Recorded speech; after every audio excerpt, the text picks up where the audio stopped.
Um, so regional stability at what cost?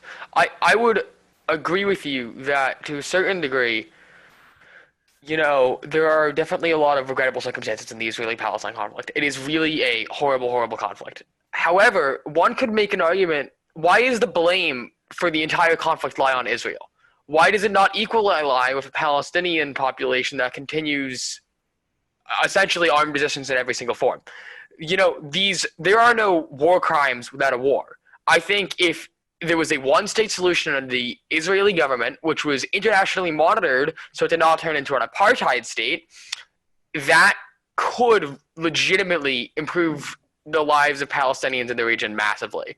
I'm not saying that like the Palestinian state is superior in every way. Sorry, the Israeli state is superior, but quite frankly, the Palestinian government is so fractured and divided, and essentially the only strong leadership coming from the Palestinian authorities at the moment is in the form of Hamas, which is blockaded by not just Israel, but Egypt as well, and almost every other regional power, because it is a terrorist organization and destabilizing influence. Okay, so I noted all the things you said, Ian, and they're all completely false. So first of all, you said it should be internationally monitored. It is internationally monitored. It's consistently condemned, and it's consistently told that it shouldn't be doing these things, but it consistently breaks international law and sets up colonies in the West Bank. And it's all because of the U.S. vetoing on the Security Council. So also, if you ethnically cleanse and occupy a population, they do armed resistance. Wow, what a shocker. I like how you're comparing 14 rocket deaths from rocket strikes between 2004 and 2014 to an entire ethnic cleansing program, but that's not a good comparison. It's not a good look either. And Egypt is blockading because the new regime is Israel's lapdog. The old regime that was democratically elected was friendly with Hamas and supported the freeing of Palestine. And Israel actually supported Hamas. Israel's what allowed Hamas to grow. They allowed those universities and those breeding grounds to spring up. And they did it so the PLO would get out of the area. And now they live in exile. So you're blaming Israel when you say, why is Palestine so fractured and why are there so many parties? Israel did this. And then they bombed the universities, which the Hamas popped up in. So they went back on their word anyway. That's all. So you mentioned third parties, right? Fun, quirky third parties. Now, when you have a winner-take-all system, third parties never do well ever. They really never have in American politics since, the founding of the country, unless you talk about Washington, which is a weird political situation. So you mentioned the small states, but what really happens, it has nothing to do with small states. Where do people campaign? It's not small and rural states. It's not urban states. It's frankly states like Pennsylvania, Ohio, states such as Florida, notoriously. These states that are politically divided get an overwhelming say of who wins the election. This isn't really democracy. Now, while that is the case in most situations and systems, allowing people, making sure that if there's more votes over 51%, that should count towards an election. That's what democracy is about. You talk about protecting the small guy, but that's just minoritarian rule, which is, sure, mob rule of majority, but it's definitely better than mob rule of the minority. All right, thank you, Ian. We will now hear from Andrew and Jonathan. So you mentioned how in these elections that there's a very small group of people in these rural and smaller states. Of course there are. In many of the bigger states like New York, California, many urban states. That's what attracts different kinds of candidates. Sometimes more left-leaning in certain instances. They tend to bring up a general consensus that's often displayed in the general media as we see today. As I mentioned before, those rural voices are hardly ever heard, and their voices aren't really recognized as much. You think Hillary Clinton would have cared about rural states? No, she cares about the New York population and then all the states that you mentioned. Thanks. I find it funny that the other side wants to accuse our case to be rested in some sort of like fantasy world when their entire premise is this idea that one day we might need to do an insurgency against the police. That's why right now let's give everybody the right to own whatever guns they want to.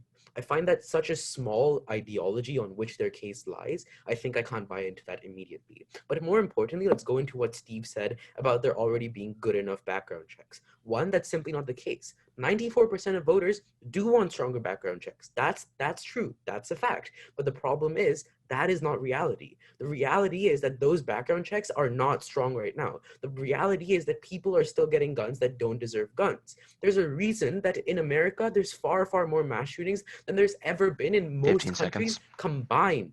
There's a reason why America has such a huge problem with gun abuse and gun violence that is not prevalent in countries that have stronger gun control laws. 5 In seconds. countries where there's literally less crime when you have stronger gun control laws. I find it farcical when they're going to push this idea onto us that giving everybody guns because one day we can have a government insurgency is such a small, small reality that their whole case lies on. I think we already win on that basis. So, I mean, Tanosh, I mean, you're saying that the current gun background checks aren't strong enough right now. I mean, when that's contradictory to the evidence. Gun violence has been on a decline since the 90s, right? So we are seeing a decrease in gun violence. And the issue that, I mean, so I think we both want to see that gun violence reduced, right? And that your proposed solution is increasing background checks to keeping guns out of violent people's hands. The issue is violent people will commit violence anyway without guns. There's this academic theory that's very well backed up. It's called the weapons substitution hypothesis. And so they did this study. They looked at the homicide rate in Pennsylvania, 5.9 per 100,000. Firearms were used in 68% of those. Now in Philadelphia, the homicide rate was 6.1. So comparable, firearms were used in 33% of those. So the firearm usage rate has no impact on the actual homicide rate, and I think we both want to see a reduction in homicides. The guns 5 have no seconds. impact on it. Okay, so I just want to ask it like a rhetorical question. Are you happy with the current state of affairs? Are you happy that you get to just dismiss these people's struggles as capitalism, that you can just throw that away? Is that a good reflection on capitalism? Because if that's capitalism, I don't want to live in the United States. If we have to make women degrade themselves, if we have to ruin the family unit, if we have to make women sell themselves as sex object and be judged by how they look, how their bodies look, is that a good reflection of capitalism? I don't want to live in that. I want to live in a moral society where people are given welfare, people are given charity, people don't have to sell themselves, get raped by pimps because they can't get enough money or just degrade themselves in general. That's a sad reflection on society. That's cringe. I kind of want to run through two things that we kind of hear from opposition during this entire case and this entire debate. First, that poorer people are going to be far, far worse and far, far more marginalized if we are to legalize prostitution. For two reasons, that's simply untrue. They cite that poor people are going to find it far harder to leave prostitution because it's their only source of income. Note, it's their only source of income on their side of the house as well. Far, far more importantly, though, on their side of the house, they don't have any legal mechanisms by which they can leave or actually join welfare or join charity.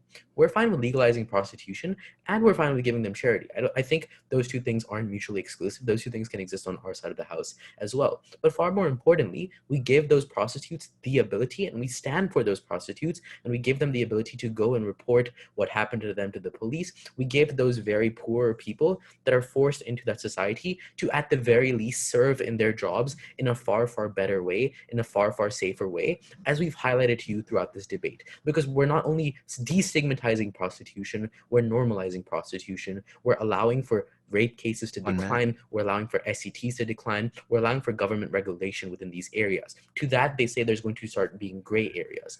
Few things on that, right? First of all, gray areas is a really weird case to run because illegal trafficking exists purely in the black areas and legal prostitution exists purely in the white areas. We're not going to tackle human trafficking by legalizing prostitution. What we're doing is that we're guaranteeing the people that are currently working in the gray areas are now going to be working in the white areas. The white areas where they're guaranteed more regulations, more enforcement, where they're guaranteed that a police officer, and I'm quoting here, won't take away their babies, where I'm quoting here, a police officer won't call them names, won't call them stupid, and that they deserved getting beaten up, when we're telling them that you have a life in society, you have a position in society, no matter where you're from, you can serve to the best of your ability. We think we're guaranteeing those workers a far better world. We're guaranteeing a far safer world for them. And on that basis, we're so proud to propose.